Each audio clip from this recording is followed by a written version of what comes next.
जो जिनेंद्र भगवान का मत है उसमें रत्तिड़ह्यम बिहूणम सुत्थम अत्थु व्यजनवर मधामी सूत्र और अर्थ नए ज्ञान के बिना कुछ भी नहीं कहा गया है। और जो मुनि नए ज्ञान से रहित हैं, नए ज्ञान से सहित हैं, वे सत्य सिद्धांत की ज्ञाता समझनी चाहिए। बहुत बढ़िया है ना, बैठो। चलो आज का जो श्लोक सुनाया उसका अर्थ बताओ।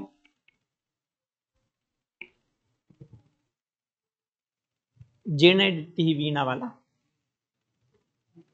है अर्थ ख्याल में है? किस किस को है अर्थ ख्याल में? सरल है, ये तो बहुत सरल है। हाँ करो, अर्थ करो, दो माइक दो। अच्छा नाम भी बोलते चला करो अपना, है ना, वैसे मुझे याद रहने वाले नहीं है, फिर भी माइक चालू कर लो। अमन जैन भोपाल। बोलो।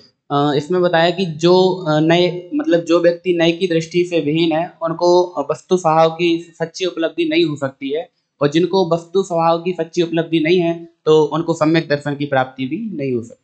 बहुत बढ़िया है ना, बढ़िया। अब कल के लिए श्लोक कौन सा है? ठीक है, जय इच्छा वाला, वो आपको वो गाथा आपको, अच्छा वो आज के लिए था क्या? याद करके आयो? अच्छा अर्थ देख के आना था, देख के आयो? करो अर्थ करो। माइक दो पीछे भाई।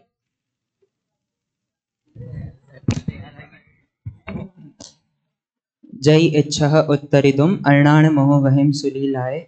अर्थात यदि इस अज्ञान रूपी समुद्र को लीला मात्र से ही पार करना चाहते हो तो इस नए चक्र, तो ऐसे दुर्नय रूपी अंधकार को नाश करने के लिए नए चक्र को समझने में अपनी बुद्धि को लगाना चाहिए। ठीक है, समझ में आ रही है बात? चलो, तो इतने श्लोक और गाथाएं अपनी हो गई हैं, ये आपको याद हो गई हैं, नहीं हुई हैं तो आपको करना है। पहले ही मैंने आपको बता दिया है आप लोगों का एग्जाम कब है। अच्छा कल रात को ही है ना? कल रात को आपका एग्जाम है, उसमें ये सारी गाथाएं आएंगी। देखो वो जो समय सार की गाथा है 8वें नंबर की, वो तो आपको याद ही है, ठीक है, वो आपको याद ही है, वो एक आपको याद नहीं करनी है। दूसरा जेना डिट्टी ही वीणा वाली गाथा थी, वो भी आपको याद ही थी, वो भी आपको अलग से याद नहीं करनी थी, ठीक है। तो इसलिए एक दो गाथाएं मतलब समझ लो क्रम में नहीं भी आ पाएंगी तो भी वो आपको याद कर लेनी है। पेपर में तो पूरी की पूरी 9 गाथाएं आएंगी, ठीक है सर। श्रेयांश जी, नाम क्या है? प्रियांशु, ठीक है, हो गई याद? ठीक, चलो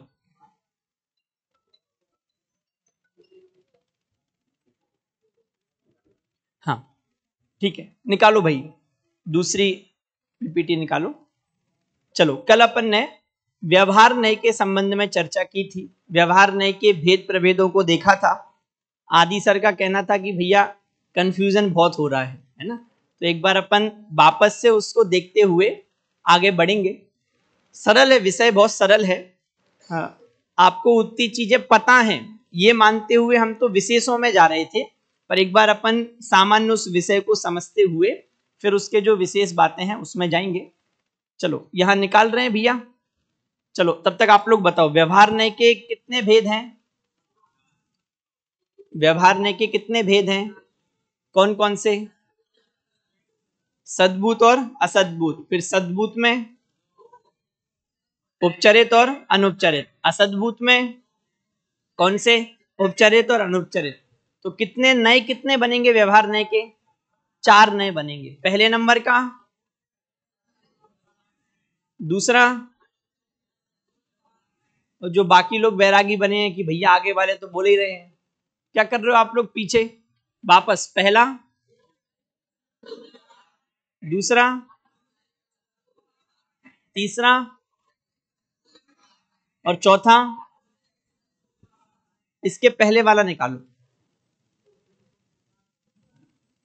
और पहले, हाँ बस बस ठीक है। देखो सबसे पहले नंबर का नय कौन सा है? उपचरित असद्भूत व्यवहार नय। दूसरा अनुपचरित असद्भूत, तीसरा उपचरित सद्भूत और चौथा अनुपचरित सद्भूत।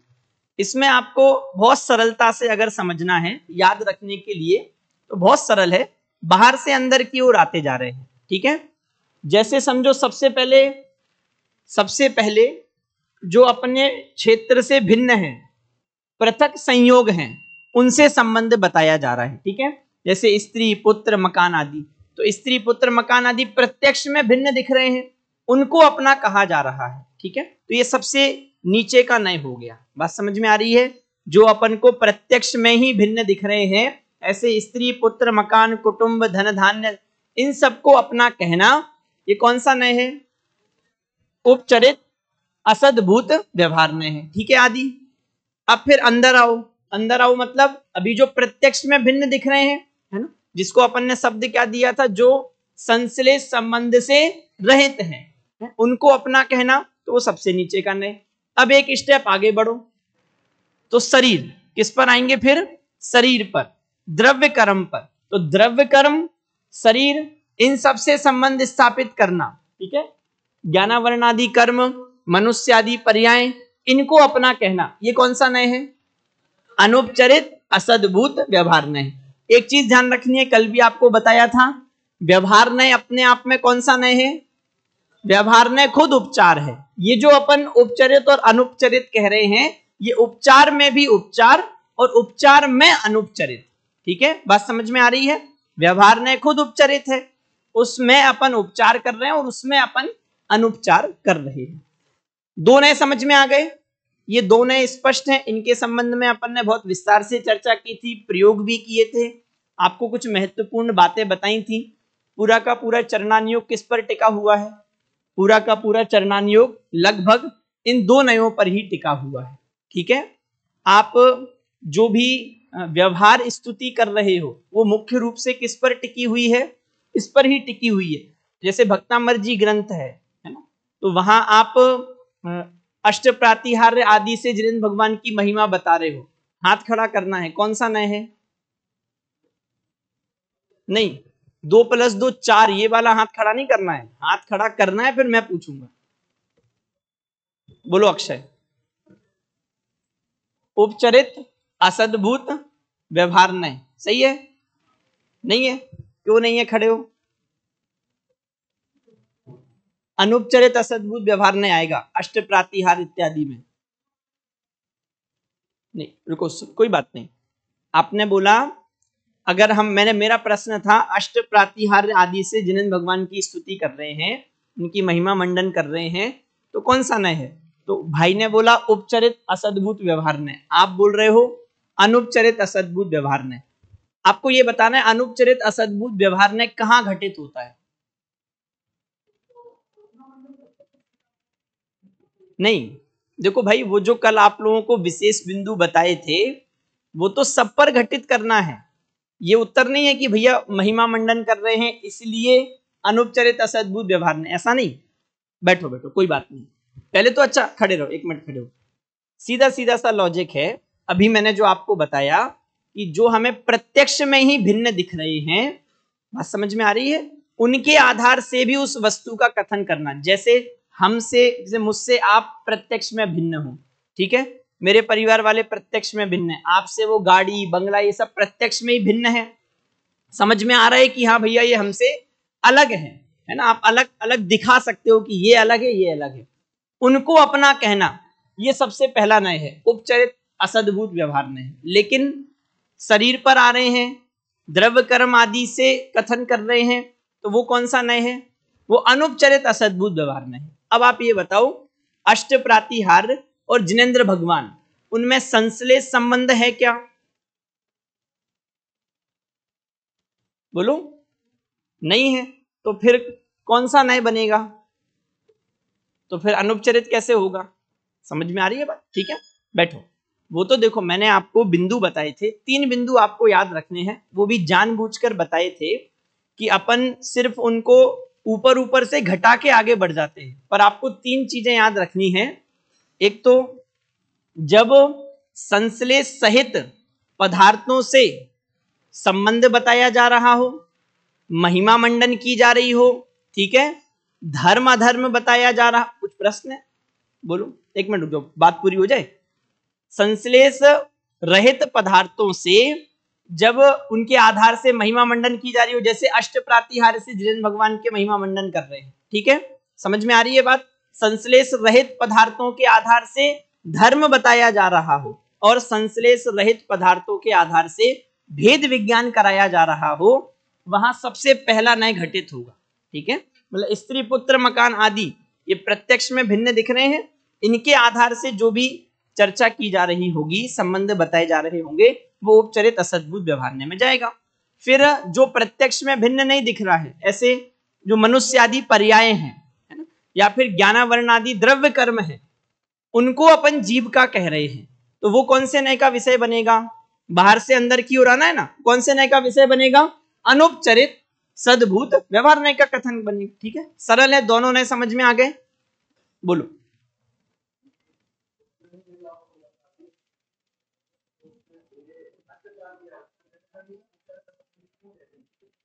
हाँ ठीक है, हाँ हाँ ठीक है, मतलब मोटा मोटा देख रहे हैं।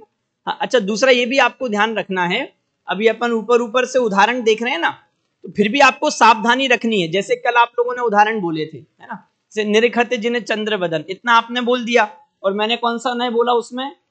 उपचरित असद्भूत, नहीं, अनुपचरित असद्भूत व्यवहार नय, है ना। लेकिन जब अपन पूरी पंक्ति में जाएंगे, निरखत जिन चंद्र बदन स्वपद सुरुचि आई, ठीक है, तो निरखत जिन चंद्र वदन, जिनेंद्र भगवान का वदन, ये अपन जब कह रहे हैं तो कौन से नय का विषय है? ये अनुपचरित असद्भुत व्यवहार नय का कथन है। लेकिन निरखत जिन चंद्र वदन स्वपद सुरुचि आई, ये कौन से नय का विषय बन जाएगा? कौन से नय का विषय बनेगा? उपचरित असद्भुत। ऐसे ही जब आपने उदाहरण दिया था, कैसी सुंदर जिन प्रतिमा है, कैसा सुंदर है जिन रूप, आगे जिसे देखते स्वयं दिखता सबसे सुंदर आत्मस्वरूप। अब कैसी सुंदर जिन प्रतिमा है, कैसा सुंदर है जिन रूप, ये कौन से नय का विषय है? कौन से नय का? हाथ खड़ा करो आप लोग, ऐसे आधे उपचरित बोल देते हो, आधे अनुपचरित बोल देते हो। हाँ बोलो भाई जल्दी से। हाँ बहुत बढ़िया, कौन से नय का विषय है? अनुपचरित। लेकिन उसके आधार से अपने में धर्म का संबंध स्थापित करें या फिर अपनी विशुद्धि से जोड़े, अपनी निर्मलता से जोड़े, तो कौन से नय का विषय बनेगा? उपचरित असद्भुत व्यवहार। ठीक है, स्पष्ट हो रही है बात? समझ में आ रही है? बढ़े अपन आगे। दो नए अच्छे से समझ में आ गए? कोई प्रश्न है पीछे? स्पष्ट हो रहा है? हाँ बोलो भाई, सुनाई दे रहा है? आकाश क्या बोल रहा है वो? हाँ तो क्या? हाँ जिनेंद्र भगवान, देखो सुनो ध्यान से, साक्षात जैसे समव शरण में बैठे हैं, समव शरण में जिनेंद्र भगवान सामने हैं और कह रहे हैं अपन कैसी सुंदर जिन प्रतिमा है, कैसा सुंदर है जिन रूप, है ना। तो जब अपन उनको अगर प्रतिमा के रूप में कह रहे हैं या उनको जिन रूप के कह रहे हैं, तो कौन से नय का विषय बन रहा है? अनुपचरित असद्भुत व्यवहार नय का कथन बनेगा। मंदिर में जो प्रतिमा है उसको देखकर। हाँ, अब मंदिर में जो प्रतिमा है उसमें यदि अपन जिनेंद्र भगवान की स्थापना कर रहे हैं तो कौन से नय का विषय है? अब वहां भी भाव है, जिन प्रतिमा जिन सार की। अगर अपन जिनेंद्र प्रतिमा को, सुनना ध्यान से, जिनेंद्र प्रतिमा को जिनेंद्र भगवान के रूप में ही देख रहे हैं, तो जिनेंद्र भगवान की प्रतिमा, क्या कहा? जिनेंद्र भगवान की प्रतिमा, है ना। तो जब अपन संश्लेष संबंध से सहित कर रहे हैं तो वहां अनुपचरित असद्भुत व्यवहार नय के अंतर्गत ही जाएगा। चलो बड़े आगे, अब दो नए हो गए, आज अपन को 8 के 8 करने हैं, ठीक है। चलो जल्दी से, अब असद्भुत के बाद, असद्भुत के बाद सद्भुत।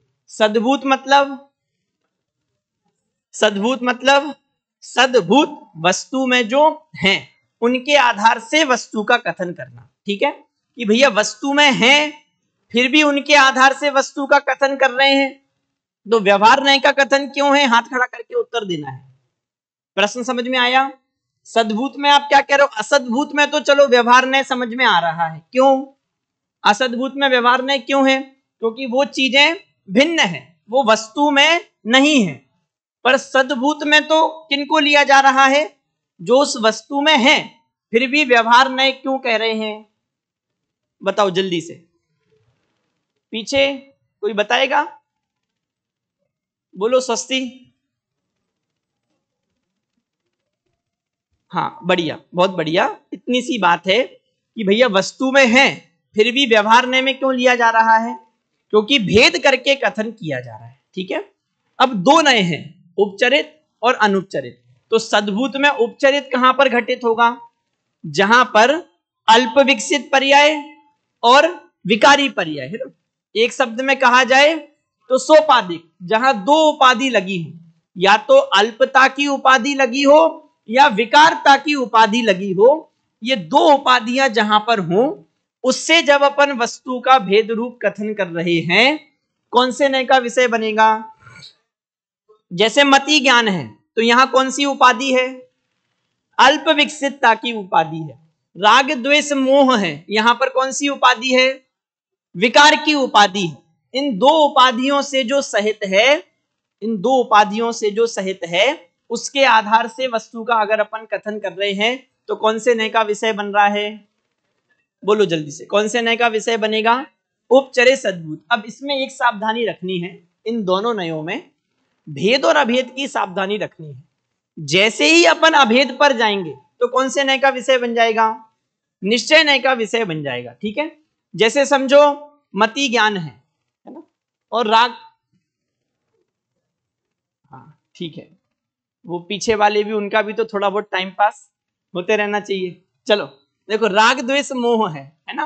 राग द्वेष मोह से जब भेद करके अपन कथन कर रहे हैं तो कौन से नय का विषय बन रहा है? देखो आप लोग अगर बोलोगे नहीं तो अभ्यास में नहीं आएगा, बार बार जितना बोलोगे आपके दिमाग में वो शब्द बैठ जाएंगे। बोलो, राग द्वेष मोह से जब भेद करके वस्तु का कथन कर रहे हैं, कौन से नय का विषय बन रहा है? उपचरित सद्भूत व्यवहार नय। वहीं मैं अभेद कर दूं तो कौन से नय का विषय बन जाएगा? जैसे हम कहें कि ये बहुत राग कर रहा है ना, या फिर राग भाव को छोड़ना है। समझ में आ रही है बात? इसमें राग है इसलिए ये दुखी है, तो ये कौन से नय का विषय बन रहा है? और जैसे ही अपन बोले रागी, द्वेषी, मोही, ये कौन से नय का विषय बन रहा है? कौन से नय का? अशुद्ध निश्चय है। ठीक है, अभी अपन उस पर आएंगे, तब विस्तार से चर्चा करेंगे। एक बार पर आपके दिमाग में बैठ जाए, ऐसे इधर आ जाओ। जब अपन पूर्ण विकसित पर्याय की अपेक्षा से देख रहे हैं, ठीक है, जैसे इसमें केवल ज्ञान, भगवान में केवल ज्ञान, अरिहंत भगवान में केवल ज्ञान, ये कौन से नय का विषय है? अनुपचरित सद्भूत व्यवहार नय। ठीक है, और जैसे ही अपन कह रहे हैं केवल ज्ञानी, वीतरागी, कौन से नय का विषय बनेगा? साक्षात शुद्ध निश्चय नय। अभी सरल भाषा में भेदों पर जाएंगे। शुद्ध निश्चय नय कौन से नय का विषय बनेगा? शुद्ध निश्चय नय का विषय बनेगा। ये बात सबको समझ में आ गई? पक्की बात। चलो, अब दो नयों के संबंध में अपन ने विस्तार से चर्चा कर ली थी, उन पर प्रयोग भी कर लिए थे। तीसरे नय के संबंध में अपनी चर्चा चल रही थी, उस पर कुछ प्रयोग हमने किए थे। कुछ प्रयोग देखते हुए फिर अपन अनुपचरित सद्भूत व्यवहार नय पर आएंगे। चलो निकालो लक्षण। हाँ, ये हो गया उपचरित असद्भूत। आगे अनुपचरित असद्भूत हो गया था, फिर उपचरित सद्भूत, ये भी चर्चा अपन ने कर ली थी। ठीक है, समझ में आ रही है बात? यहां देखो, दो तीन चीजें ध्यान रखनी है। अब वो तीनों पॉइंट यहां भी घटाने हैं। कौन से तीनों पॉइंट? सिर्फ राग द्वेष को जीव का कह रहे हैं उतने मात्र से नहीं सोचना है, थोड़ा और वहां विचार करना है। राग द्वेष के आधार से यदि मंडन किया जाए, महिमा मंडन की जाए, तो कौन से नय का विषय बनेगा? कि भैया राग के आधार से कैसे महिमा मंडन? अगर शुभ भाव के आधार से किसी की तारीफ की जा रही है, कौन से नय का विषय है? बोलो, कौन से नय का विषय है? ठीक है, ऐसे ही महिमा मंडन हो गया। ऐसे ही भेद विज्ञान कराना, जब राग द्वेष के आधार से भेद विज्ञान कराया जा रहा है, इसमें देखो भैया, इसमें राग है, इसमें द्वेष है, इसलिए दुखी है। तुम राग और द्वेष नहीं करोगे तो तुम सुखी हो जाओगे। कौन से नय का विषय बनेगा? कुछ बात समझ में आ रही है मैं आपको क्या बताना चाह रहा हूं? सिर्फ आप इतना मात्र ग्रहण मत करो कि भैया राग द्वेष वाला कह दिया तो किस नय का विषय बन गया। उपचरित सद्भूत व्यवहार नय। वहां ये देखो, उसके आधार से महिमा मंडन की जा रही है, उसके आधार से अगर भेद विज्ञान किया जा रहा है, उसके आधार से अगर धर्म अधर्म का संबंध बताया जा रहा है, तो वो सब कौन से नय का विषय बनेगा? वो सब उपचरित सद्भूत व्यवहार नय का कथन बनेगा। जैसे आप ये जितना भी उपदेश दिया जा रहा है कि भैया अशुभ भाव को छोड़कर शुभ भाव में आना है, जैसे समझो आत्मानुशासन जी में गाथा श्लोक क्रमांक में भूल रहा हूं, आपको बता देता हूं, आप लोग देखते रहना, मैं कुछ प्रकरण आपको बताता हूं। देखो जैसे आत्मानुशासन जी में 216 से 218 है ना, वहां क्रोध मान माया लोभ इन चार कसायों के आधार से भेद विज्ञान करा रहे हैं, कौन से नय का विषय बनेगा? ठीक है। फिर अपन पंच परावर्तन पढ़ते हैं, पंच भाव पढ़ते हैं, है ना। पंच भाव में घटाओ, चलो जल्दी से, पंच भाव में आपको नए घटाने हैं, मतलब पंच भाव की चर्चा करते हो ना आप, थोड़ा सा दिमाग लगाओ। ऐसी पंच परावर्तन में जल्दी से पहले पंच भाव में बताओ कौन सा भाव, उसमें किस नय की मुख्यता है, जल्दी से दिमाग लगाना है। वैसे आगे भी दिमाग दौड़ाओगे, आगे मत दौड़ाओ, अभी सिर्फ अपन ने जो व्यवहार नय के 4 भेद पढ़े हैं उनमें से कहां कहां पंच भाव घटित हो सकते हैं, जल्दी से बताना है। तुरंत तुरंत दिमाग लगना चाहिए भैया, बोलो क्या है?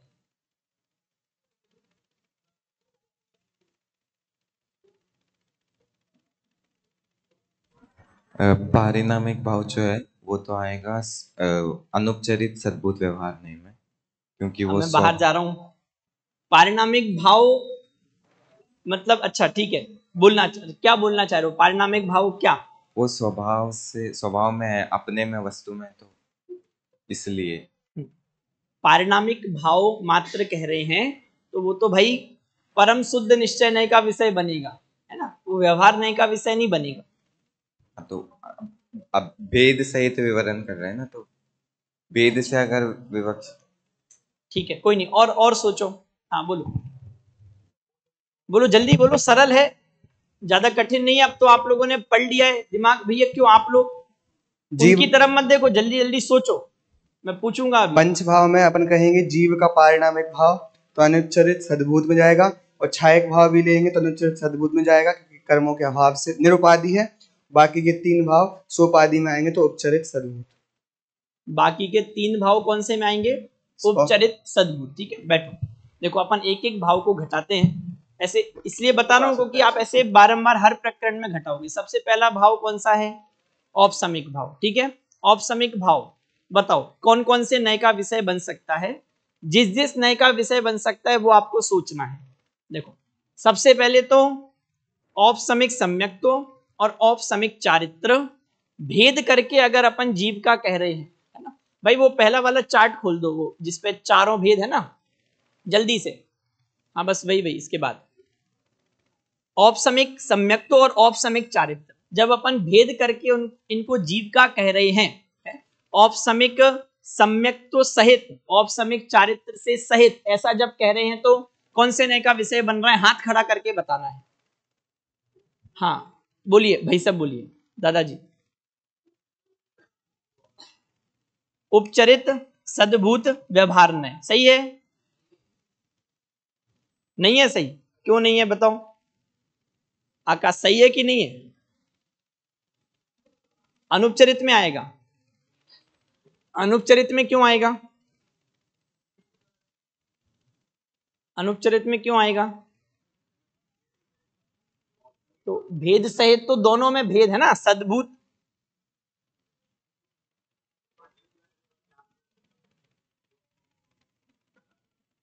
अच्छा, तो मति ज्ञान को आपने फिर इसमें क्यों लिया? औपसमिक सम्यक्त्व, औपसमिक चारित्र, अल्प विकसित पर्याय हैं, पूर्ण विकसित पर्याय, ये बताओ। बोलो, अल्प विकसित हैं, पूर्ण विकसित हैं, बोलो क्या बोल रहे हो?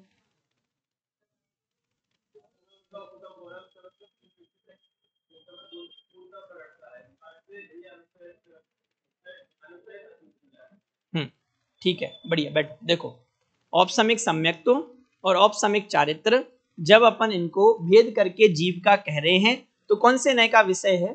उपचरित सद्भूत व्यवहार नय का कथन है। किस अपेक्षा से? क्योंकि अल्प विकसित है, ठीक है, और भेद करके अपन जीव का कह रहे हैं। अब एक अपेक्षा यहां सुननी है कि भैया औपसमिक सम्यक तो उस औपसमिक सम्यक को तो कैसा कह रहे हैं कि जो पूर्ण विकसित सम्यक तो है, मतलब जैसे सिद्ध भगवान का जो सम्यक्त्व है उसमें और औपसमिक चौथे गुण स्थानवर्ती सम्यक दृष्टि जीव के औपसमिक सम्यक्त्व में एक अपेक्षा से कोई भी अंतर नहीं है। तो जब अपन उसको पूर्ण विकसित की अपेक्षा से देख रहे हैं और फिर भेद करके जीव का कह रहे हैं तो कौन से नय का विषय बनेगा? अनुपचरित सद्भूत व्यवहार नय। ठीक है, समझ में आ रही है बात? बाकी औपसमिक चारित्र तो कैसा है? अल्प विकसित ही है। औपसमिक चारित्र कैसा है? अल्प विकसित है। उसको जीव का कह रहे हैं, कौन से नय का विषय है? अब प्रश्न बदला, औपसमिक सम्यक्त्वी और औपसमिक चारित्री ऐसा जब कह रहे हैं कौन से नय का विषय बनेगा? ठीक है, तो वो निश्चय नय में जाएगा। अभी निश्चय नय के भेदों में नहीं जा रहे क्योंकि अपन ने नहीं पढ़ा। किस में जाएगा? वो निश्चय नय में चला जाएगा। क्यों? क्योंकि आपने उसको अभेद कर दिया। सरल है आदि, कंफ्यूजन तो नहीं हो रहा? पक्की बात। चलो बढ़े आगे। हाँ, औपसमिक भाव के बाद छायक भाव। कुछ प्रश्न जल्दी बोलो। अब ये इसमें लिखा है अनुपचरित में ज्ञान वर्ण आदि कर्म से बताना। तो ये जो औपसमिक और क्षयोपसमिक की हमने बात की वो भी मोहनीय कर्म में आ गया। तो जब वह कथन कर वापस आराम से, कहीं कुछ जल्दी नहीं है। अनुपचरित असद्भुत व्यवहार नय में ठीक है, नीचे ज्ञान वर्ण आदि कर्म, द्रव्य कर्म, द्रव्य कर्म, ज्ञान वर्ण आदि द्रव्य कर्म। हाँ, तो जब मोहनीय का उपशम या क्षयोपशम हुआ तो उससे सम्यक्त हुआ। तो जब औपसमिक सम्यक्त को फिर हमने उपचरित में क्यों लिया है? नहीं देखो सुनो, वो तो उपसम रूप अवस्था हुई। अगर मोहनीय का उपसम क्षयोपसम हुआ तो मोहनीय कर्म की अपेक्षा से जब हम बात करेंगे, मोहनीय कर्म की अपेक्षा से जब अपन बात करेंगे कि मोहनीय कर्म में उपसम क्षयोपसम, तो वो तो पुद्गल की अपेक्षा से घटित हो रहा है। अपन ये कहें कि जीव ने, सुनो ध्यान से, जब अपन ये कहें कि जीव ने कर्म का उपसम क्षयोपसम किया, जब अपन ये कहें जीव ने कर्म का उपसम क्षयोपसम किया, तो किस नय में जाएगा? अनुपचरित असद्भुत व्यवहार नय में जाएगा। अभी अपन कर्म की अपेक्षा से नहीं कह रहे हैं, अपन तो सम्यक और चारित्र की बात कर रहे हैं। उसमें उपसम पूर्वक हो रहा है, बात अलग है। पर अपन ने बात किसकी की? औपसमिक सम्यक्त्व की और औपसमिक चारित्र की। उपसम की बात नहीं की। जब अपन ये कहेंगे कर्म का उपसम जीव कर रहा है तो वो इस नय का विषय बनेगा। लेकिन जब अपन कह रहे हैं कि जीव औपसमिक सम्यक्त्व और औपसमिक चारित्र से सहित है तो किस नय का विषय बन रहा है? बोलो, सद्भूत है कि नहीं? सद्भूत है, लेकिन उपचरित सद्भूत व्यवहार नय में वो जाएगा। बढ़े अपन आगे भैया। औपसमिक भाव के बाद, औपसमिक भाव के बाद क्षयोपसमिक। क्षयोपसमिक पर घटाओ।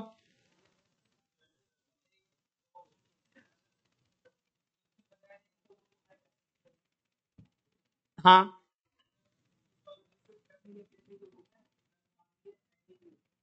हाँ, पर अपन भाव को ग्रहण कर रहे हैं ना, उपसम की बात नहीं कर रहे। ठीक है, हाँ, तो लिया ना यहां।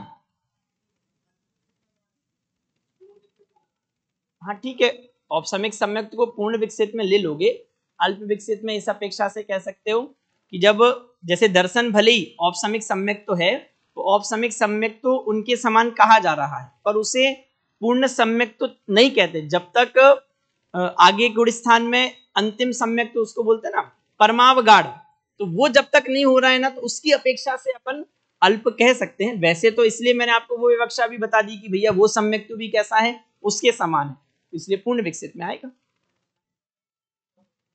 वो तो इसमें ही आएगा। परमावगाढ़ निवजन को, हाँ ऐसे चौथे गुण स्थानवर्ती। हाँ, इसमें ही आएगा, पूर्ण विकसित में आएगा। सिर्फ उस अपेक्षा से आप अल्प अगर ले रहे हो तो घटित हो जाएगा। दोनों चीज में यही लगा लेना, ठीक है। चलो बड़े आगे। औपसमिक भाव हो गया। औपसमिक भाव के बाद दूसरे नंबर पे क्षयोपसमिक भाव। घटाओ जल्दी से, कौन घटा रहा है? क्षयोपसमिक भाव समझ में आता है? आप लोग अब द्वितीय तृतीय वर्ष में हो। पंच भाव जल्दी से, वो तो मुझे ये प्रकरण मिल गया तो इस पे अपन घटा रहे हैं, जो मिल जाए उस पे घटाना है। बताओ जल्दी, क्षयोपसमिक भाव घटाओ। हाँ, क्षयोपसमिक भाव समझ में आ रहा है ना? मति ज्ञान आदि पर्याय कौन से भाव है? मति ज्ञान आदि कौन से भाव? 5 भाव में से किस में आएंगे? अरे बोलो, छायोपसमिक भाव में आएंगे तो घटाओ उन पर जल्दी से, छायोपसमिक भाव पर। हाँ बोलो, आपसे ही कह रहा हूं जल्दी से। हाँ, अगर अपन छायोपसमिक भाव में मति ज्ञान आदि पर्याय को ले रहे हैं। अच्छा, छायोपसमिक भाव तो सारे ही कैसे हैं? पूर्ण विकसित हो सकते हैं क्या?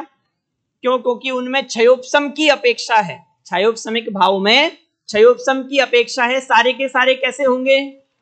सारे के सारे अल्प विकसित ही हैं। और उन अल्प विकसित के आधार से अपन जीव का कथन कर रहे हैं। कौन से नय का विषय बनेगा? बोलो जल्दी से, कौन से नय का विषय बनेगा?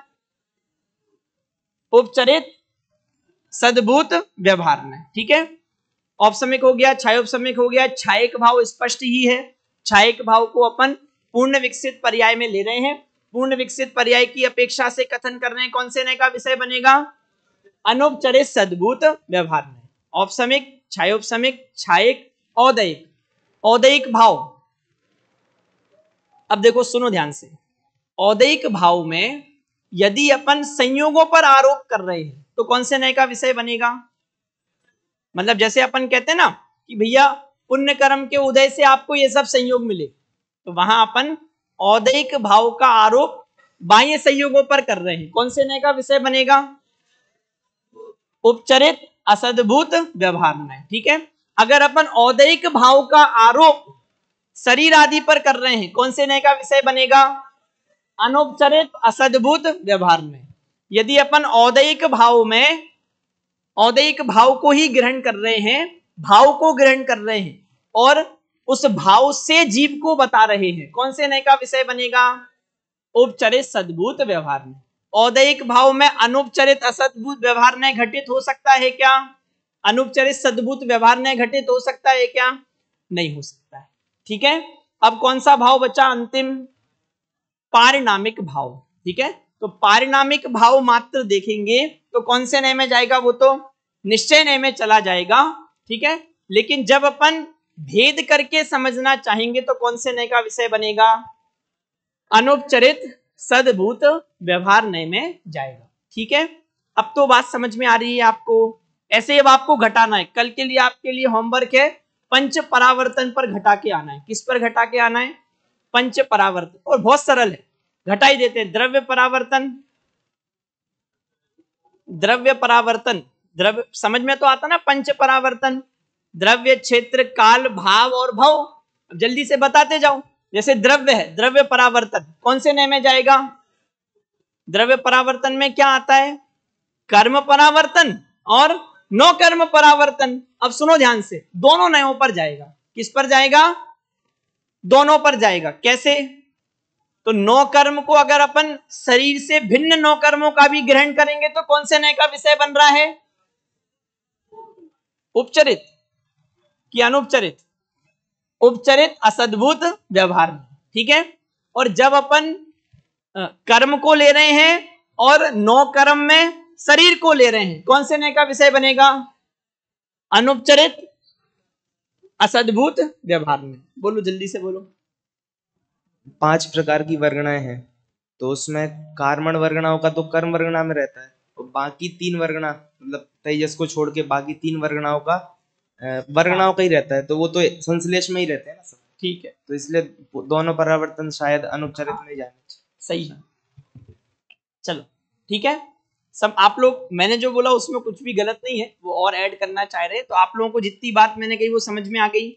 जब अपन द्रव्य परावर्तन में अभेद कर संश्लेष जिनसे है उनकी अपेक्षा से कथन कर रहे हैं तो कौन से नय का विषय बनेगा? अनुपचरित, उपचरित, असद्भूत व्यवहार नय। ठीक है, और जब अपन शरीर को और द्रव्य कर्म को ले रहे हैं, कौन से नय का विषय बनेगा? अनुपचरित असद्भूत व्यवहार नय। फिर द्रव्य परावर्तन के बाद क्षेत्र परावर्तन, कौन से नय का विषय है? हाथ खड़ा करके बोलो जल्दी से। क्षेत्र परावर्तन कौन से नय का विषय बनेगा? तो भाई बाकी लोग, आप लोग जैसे वो भरत जी घर में ही बैरागी, वैसे ही आप लोग क्लास में ही बैरागी। बताओ खड़े हो। क्षेत्र परावर्तन मतलब समझ में आता है? हाँ, कि भैया उत्तर सुन लो, अब ज्यादा बोल बोल मत करो। क्षेत्र परावर्तन मतलब क्या होता है?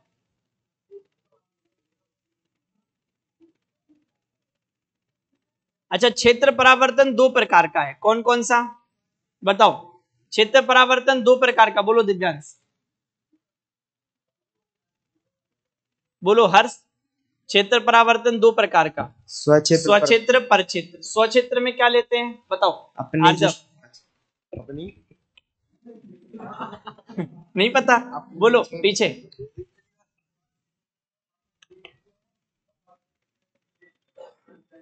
स्वक्षेत्र में बोलो।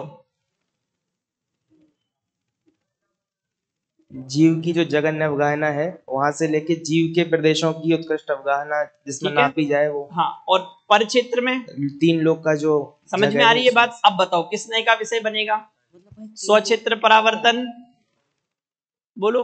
नहीं आ रहा ख्याल में? आर्जव बताओ, पीछे आर्जव बोलो। परावर्तन में स्वक्षेत्र परावर्तन, परक्षेत्र परावर्तन, जल्दी से बताओ किस नए पे घटित होगा? ठीक है, और ठीक है, समझ में आ रही है बात? द्रव्य हो गया, क्षेत्र हो गया। काल परावर्तन जल्दी से देखो। अब आप लोग से इसलिए मैं ये घटवा रहा हूं क्योंकि अब आप लोगों को सब समझ में आता है इतना, तो काल परावर्तन जल्दी से घटाओ।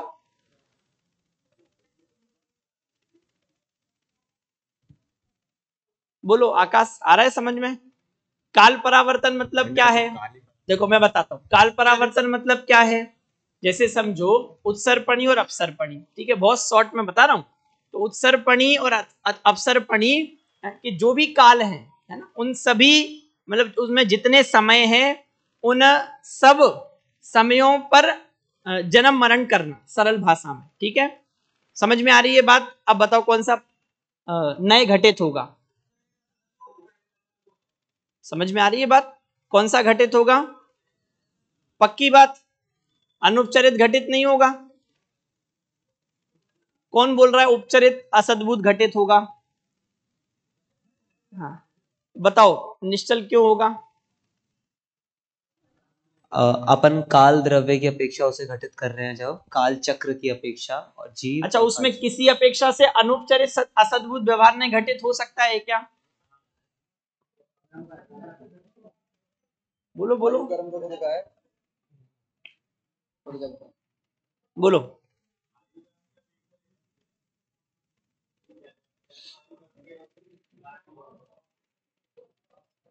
होगा? कैसे ले सकते हैं? आयु को कैसे ले सकते हैं बताओ जल्दी से, समय हो रहा है अपना। अपन को तो 8 नहीं गिनने थे, अपन 4 ही नहीं गिन पाए। जल्दी बोलो। काल परावर्तन तो ऐसा होता है कि हर समय में जन्म लेना है, तो उस जन्म लेने के लिए उस भव की आयु होना आवश्यक है, तो वह आयु कर्म निमित्त बन रहा है उस जन्म में। अच्छा देखो, इतनी सी बात है। वैसे तो कौन सा नए घटित होगा? क्योंकि मैंने आपको इसलिए जानबूझकर जोर देकर बताया था कि उसके एक एक समयों के हिसाब से गणना की जाती है। तो कौन से नए का विषय बनेगा? उपचरित असद्भुत व्यवहार में। लेकिन उसने भी सही उत्तर दिया है। जब अपन जन्म मरण कह रहे हैं, है ना, जन्म मरण आयु की अपेक्षा से घटा रहे हैं, आयु को जब जीव का कह रहे हैं, बात समझ में आ रही है? वैसे तो कौन से प्राणों से जी रहा है? चैतन्य प्राणों से जी रहा है। पर जब अपन द्रव्य प्राणों की अपेक्षा से कथन कर रहे हैं, कौन से नए का विषय बनेगा? बोलो जल्दी बोलो। अनुपचरित असद्भुत व्यवहार में, ठीक है?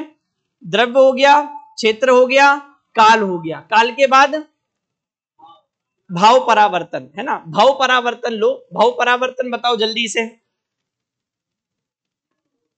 तो ऐसे ही सुनो ध्यान से, ऐसे ही भाव परावर्तन पर भी घटा लेना, ठीक है? भाव परावर्तन में कौन कौन से घटित हो सकते हैं, चलो बताओ। अच्छा जल्दी से बता ही दो। भाव परावर्तन में दोनों होंगे या यहां तक भी जाएगी गाड़ी, ये सोचना है। भाव परावर्तन में दोनों होंगे या तीनों होंगे? तीनों नहीं होंगे, तीनों नहीं होंगे, तीनों होंगे। कल घटा के आना, ठीक है? असद्भुत के भी दोनों होंगे और सद्भुत का उपचरित घटित होगा, अनुपचरित घटित नहीं होगा। और अंतिम परावर्तन कौन सा है? अंतिम परावर्तन कौन सा है? भाव परावर्तन है। भाव परावर्तन पे कहां से कहां तक होंगे बताओ। तो भाव परावर्तन पे उपचरित सद्भूत तो घटित होगा ही होगा, उपचरित सद्भूत तो घटित हो गई होगा। भाव कहा जैसे ही, तो भाव से आपको इतना तो पकड़ में आ ही जाना चाहिए कि जब भाव से अपन भेद करके कथन करेंगे तो कौन से नय का विषय बनेगा, उपचरित सद्भूत व्यवहार नय। लेकिन ये दो भी घटित होंगे। ये दो कैसे घटित होंगे, ये आपके लिए प्रश्न है, मैं आपको हिंट कर देता हूं। भाव परावर्तन में डिटेल बहुत है, ठीक है। और योग स्थान अपेक्षा, योग स्थान आदि की अपेक्षा से आप लोग देख के आना, थोड़ा तो कुछ मेहनत किया करो, है? जब खोलोगे उसको पढ़ोगे तो बात समझ में आएगी। ये दोनों भी उस पर घटित होंगे, ठीक है। समझ में आ रही है बात, पक्की बात। तो भाव परावर्तन में कितने घटित होंगे, उपचरित असद्भूत भी, अनुपचरित असद्भूत भी, और सद्भूत में उपचरित सद्भूत भी घटित हो जाएगा। कठिन तो नहीं हुआ, देखो भैया हुआ भी है तो थोड़ी सी मेहनत करो, है ना। कक्षा है, थोड़ा बहुत आपको प्रयास करना पड़ेगा, मेहनत करनी पड़ेगी। ये चार नए समझ में आ गए कि नहीं, चारों के चार अच्छे से समझ में आ गए। चौथा नए, इसके प्रयोग देखना बाकी है, जल्दी से इसमें इसके बाद की चौथी स्लाइड निकालो।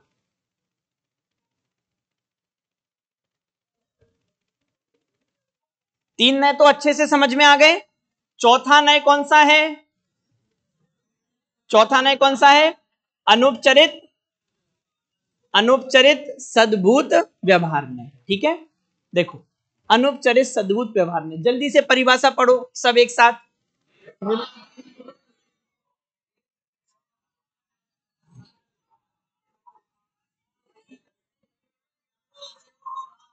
ठीक है, जीव के केवल ज्ञानादि भाव को कहना, ये कौन से नय का विषय है, अनुपचरित सद्भूत व्यवहार नय। बात समझ में आ रही है, देखो ये पढ़ो जल्दी से। ये योगी नाम अपि न यान्ति गुणास्तवेश, वक्तुम कथम भवति तेषु मवावकाशः।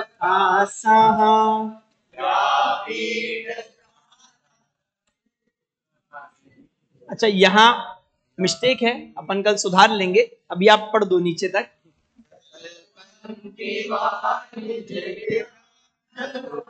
ठीक है, वो मैं इस पे ध्यान नहीं दे पाया था क्योंकि प्रयोजन ये दो पंक्तियों से ही था, पर इसको अपन कल सुधार लेंगे, ठीक है। देखो अभी तो इतना बताना है, ये योगी नाम अपि न यान्ति गुणाः तवेश, हे ईश आपके जो गुण हैं योगी नाम अपि न यान्ति, योगियों के द्वारा भी प्राप्त नहीं किए जा सकते। मतलब आपके जिन गुणों का वर्णन योगी भी नहीं कर सकते, वक्तुम कथम भवति तेषु ममावकाशः, उनके कथन करने में मम अवकाशः, मेरा अवकाश, कथम भवति, मेरा अवकाश कैसे हो सकता है।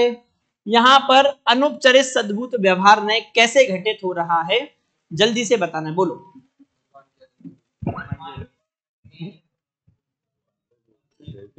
हाँ, बहुत बढ़िया, गुणी में और गुण में भेद डाला जा रहा है, बात समझ में आ रही है। जिनेंद्र भगवान और उनके गुणों में भेद डाला जा रहा है, और ये कहा जा रहा है कि आपके गुणों का वर्णन जब योगी भी नहीं कर सकते, उन गुणों को कहने में मैं कैसे समर्थ होऊंगा। ठीक है, तो गुणी में और गुण में भेद डाला जा रहा है, ये पढ़ो जल्दी से, ये तो आप लोगों को याद भी है। वक्तुम गुणान गुण समुत कस्ते क्षमा सुर गुरु प्रतिमोपि।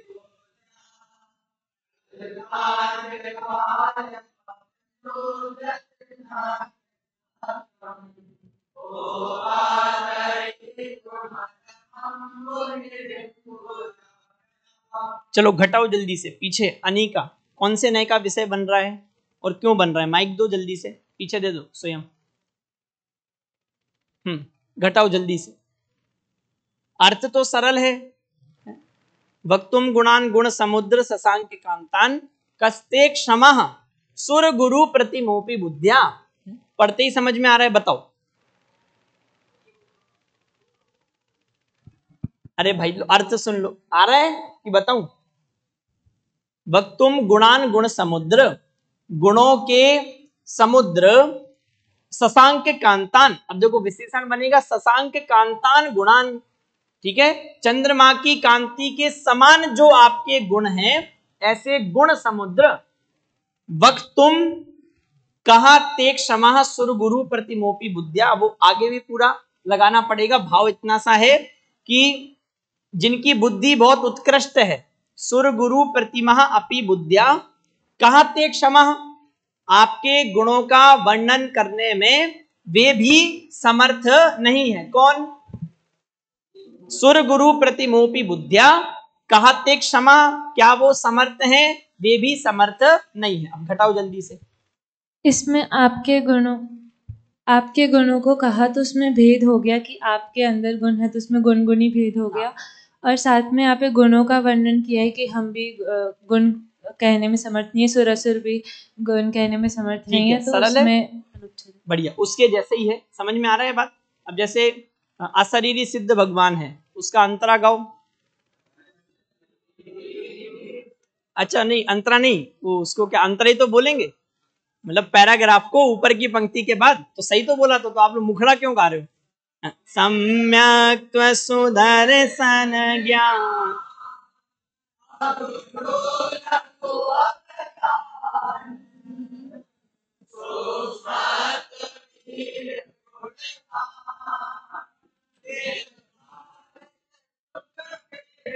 कौन से नए का विषय बन रहा है? बस बस मन लग गया आप लोगों का। कौन सा नय घटित होगा? अब ऐसे ही जब अपन में महापुण्य उदय में पहला अंतरा गाओ।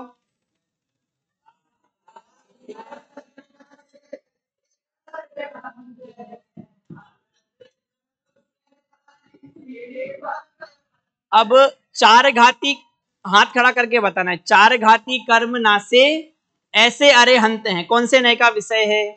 हाथ खड़ा क्यों? हाथ खड़ा करने में जैसे मैंने किया तो आवाज तो नहीं आई, आप लोगों के में आवाज क्यों आती है? बोलो, पीछे, सबसे पीछे।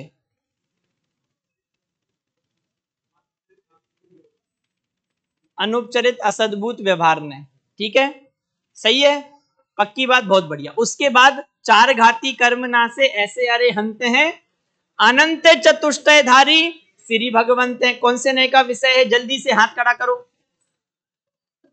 हाँ बोलो भाई।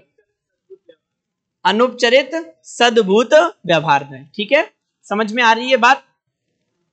मोक्ष मार्ग प्रकाशक में चौथा अधिकार, मोक्ष मार्ग प्रकाशक का दूसरा तीसरा अधिकार, उसमें किस नय की मुख्यता है? उसमें व्यवहार नय के, सुनो ध्यान से, उस दृष्टि से पढ़ना है। मोक्ष मार्ग प्रकाशक का दूसरा तीसरा अधिकार, पीछे भी सब ध्यान से सुनना, उसमें व्यवहार नय के असद्भुत, उपचरित असद्भुत और उपचरित अनुपचरित असद्भुत व्यवहार नय, इनकी मुख्यता है। मोक्ष मार्ग प्रकाशक का चौथा अधिकार, जिसमें मिथ्या दर्शन, मिथ्या ज्ञान, मिथ्या चारित्र का वर्णन कर रहे हैं, कौन से नय की मुख्यता है? उपचरित सद्भुत व्यवहार नय की मुख्यता है। प्रवचन सार का ज्ञानाधिकार, कौन से नय की मुख्यता है? प्रवचन सार का ज्ञानाधिकार, उपचरित अनुपचरित सद्भुत व्यवहार नय, ठीक है, समझ में आ रही है बात? तो ऐसे एक एक प्रकरण पर इन नयों को घटाते हुए पढ़ना है। कुछ प्रकरण मैंने आपको घटा के बताए हैं, जब भी कोई सिद्धांत पढ़ रहे हो तो इन नयों को घटाते हुए पढ़ना है। अभी अपना समय हो गया है।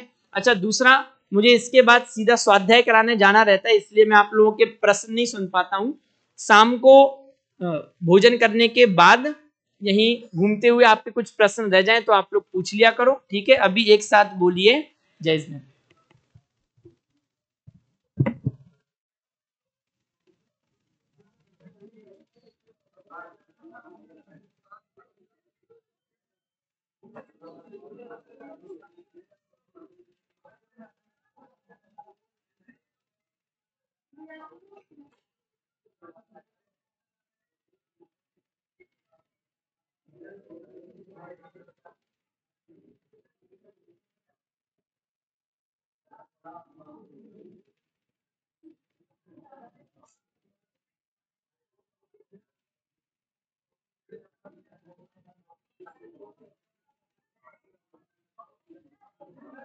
ऐसा मतीसु ज्ञान में निर्णय होता है।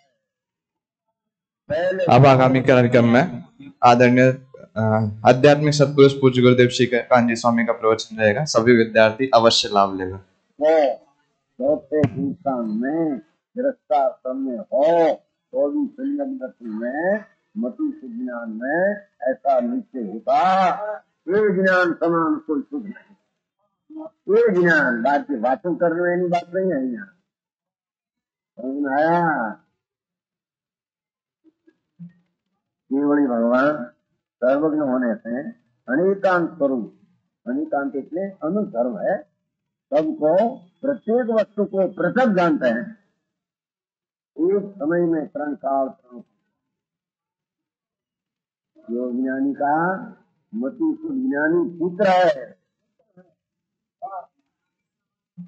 लघुनंदन कहा नहीं, क्या कहे भैया?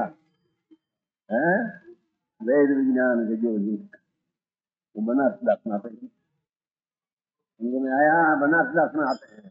लघुनंदन जग माही ज्ञानेश्वर के लघुनंदन बनारस दास है ना, हमेशा नष्ट सम्यक ज्ञानी सम्यक दृष्टि ज्ञानेश्वर का लघुनंदन है, छोटा पुत्र है। बड़ा पुत्र संतो गंधर्व आदि आत्मा आनंद में बहुत सुनने वाला, पर संतुष्टि पर भगवान का लघु नंदन है, छोटा पुत्र है। समझ में आया?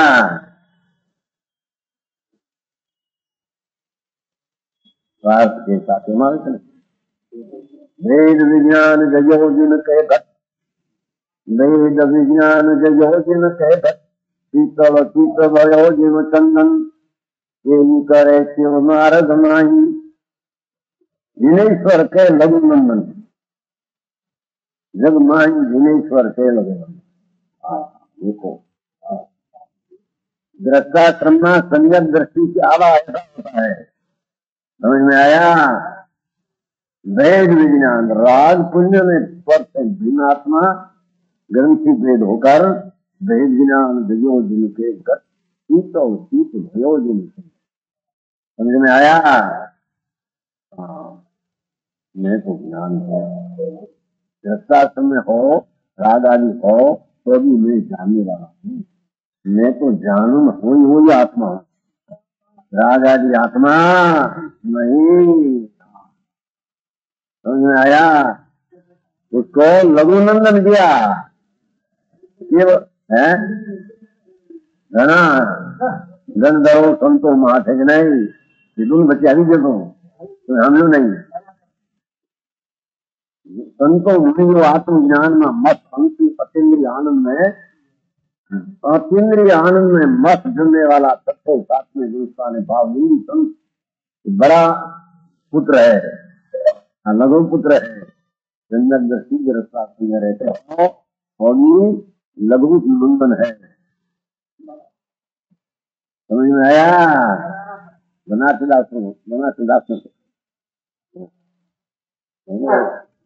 समझ का नाटक उसने बनाया, समझ का नाटक पहले है ना, किसने है ज्ञान देखो श्लोक है। वेद विज्ञान जयो जिन के घट, शीतल शीत भयो जिन चंदन। ग्रस्तासन में भी वाणी में नहीं, विकल्प उठते हैं दयादान व्रत का, वो भी राग है में नहीं। करे शिव नारद में जगमाई जिनेश्वर के लघुनंदन। बनारस संगारी पुरुष से पहले वो हमारी तो खाली संगारी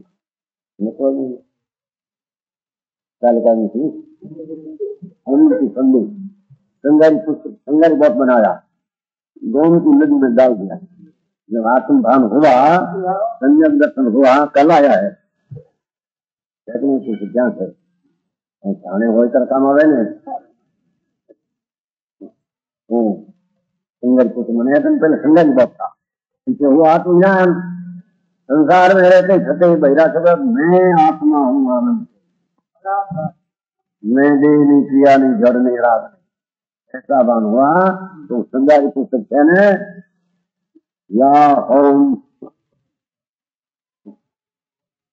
वो कल ही आया है। देखो देखो भैया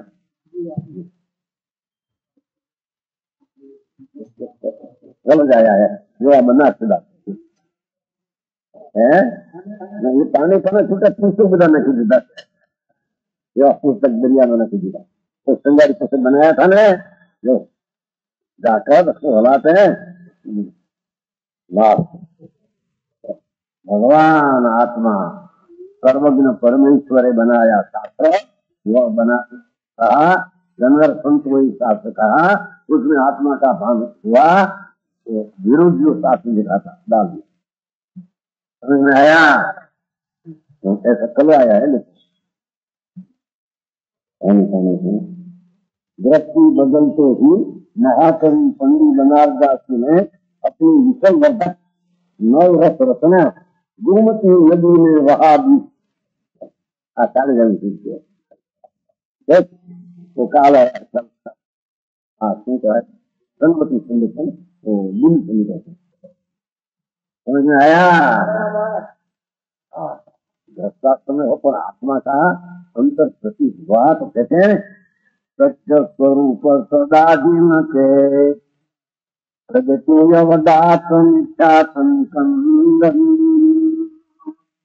सत्य स्वरूप ज्ञानानंद स्वरूप का भान ये 8 वर्ष की लड़की भी होती है लड़की को भी भान करे तो भान करे बिना मेरी जाए हो बस समझ में आया सत्य स्वरूप सदा दिन के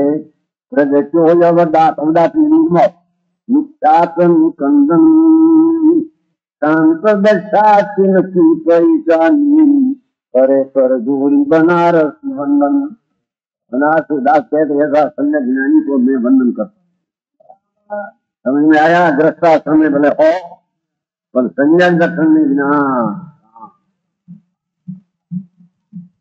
जिसमें आत्मा में शांति पड़ी है ऐसा ज्ञान हुआ तो कहते हैं मैं उसको वंदन करता हूँ बहुत लोग बहुत अच्छा समझ करना चाहिए समझ में आया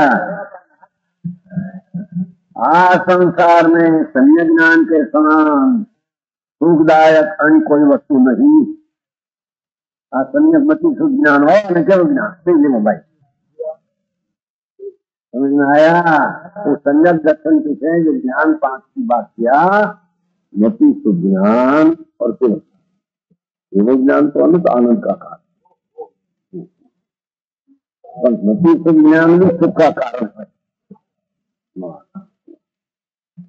क्या हो जगत बोलते हो बोलने होते है तो होने से हो मेरे में क्या है मेरे के ऊपर के साथ संबंध है नहीं से समझ में आया आत्मा ज्ञान स्वरूप का भान करके अपना ज्ञान में शांति का वेदन करते हैं उसको जन्म जरा मरण का नाश करने का ऊपर हाथ लगा दूसरा को ज्ञान बिना जन्म मरण मिलते समझ आया।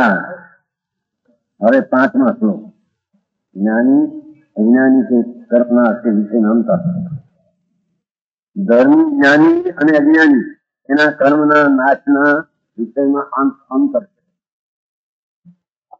कोटि जन्म तप तपे ज्ञान वित कर्म करे ज्ञानी के चिन्मय भुक्ति से सहज करे प्रवचन मुनि व्रत धार अनंत बार विवेक उपजाए निजवात्म ज्ञान तू कलेशन पायो जो नीचे लिया है नीचे है ना तो मुनि अज्ञानी जो क्या है वो कहवाया घमंड और कुछ है और कितना बड़े कारण से हम लिखते हैं 1 2 3 4 करते करते करते हम कहते हैं ना वो आत्मा ज्ञान का भान बिना क्रिया भान इतनी किया कोटि जन्म तक अंत नाम ले क्रोध आनंद भाव ऐसा लेना। समझ में आया? ऐसा अनुभव किया, आत्मज्ञान बिना मूल व्रत ले लिया, शास्त्र ज्ञान किया, गुण आया, पंच महावर्त आया, वो तो सब विकल्प राग है। समझ में आया? पंचम काल में क्या, वो पंचम काल में कोई सुखड़ी, कोई धारा क्या कहते, पंख काटो, कीचड़ कीचड़, क्या कीचड़ की सुखड़ी होती है? सुखड़ी नहीं होती, सुखड़ी घी गोल में आटा, तो घी में बदले कोई पानी नाक के सुखड़ी होती है, जल जल के सुखड़ी सुखड़ी गाँव की है। हमारे क्या कहते हैं, ईट, हमारे क्या कहते हैं, सुखड़ी कहते हैं। सुखड़ी में घी आटा और गौ तीन आता है, ये दूसरी आती है। ऐसे आत्मा का मोक्ष मार्ग में संजय ज्ञान सारी तीन आता है। तो कोई लाख वर्ष पहले सुखड़ी बनावे तो भी घी शक्कर में लो आता, अभी बना है तो तीन की दूसरी चीज हो जाती है। तीन तो लाख करोड़ वर्ष पहले बनाया तो है, अभी बनाया तो है, नहीं बनाया तो है, भले थोड़ा घी ना घी गुरु आता, उसकी सुखड़ी बनती है। पंचमारा में धर्म दूसरा, चौथे आर दूसरा, ऐसा होता है। समझ में आया? ऐसे नहीं, सुखड़ी दूसरी नहीं होती, धर्म दूसरा नहीं होता। समझ में आया? तो कहते हैं कोटि जन्म तब तपे, जो पहला लिया ना तो अनंतवार मुनिपना लिया और अनंतवार शास्त्र का पढ़ना भी किया और आत्मज्ञान नहीं किया। वो क्या कहते हैं, दौलत राम जी चौथी धारा में 5वीं गाथा में कहते हैं, अज्ञान बिना, संजय ज्ञान के बिना करोड़ों जन्मों तक, करोड़ों भवों, करोड़ों भव, एक एक भाव करोड़ करोड़ पुरव का, क्या कहते हैं, एक एक भाव करोड़ पुरव की पढ़ाई, करोड़ पुरव का एक करोड़ पूर्व किसको कहते हैं, बड़ी बात है। एक पूर्व में 70 लाख करोड़ 56,000 करोड़ वर्ष जाए, उसको एक पूर्व कहते हैं। 70 लाख करोड़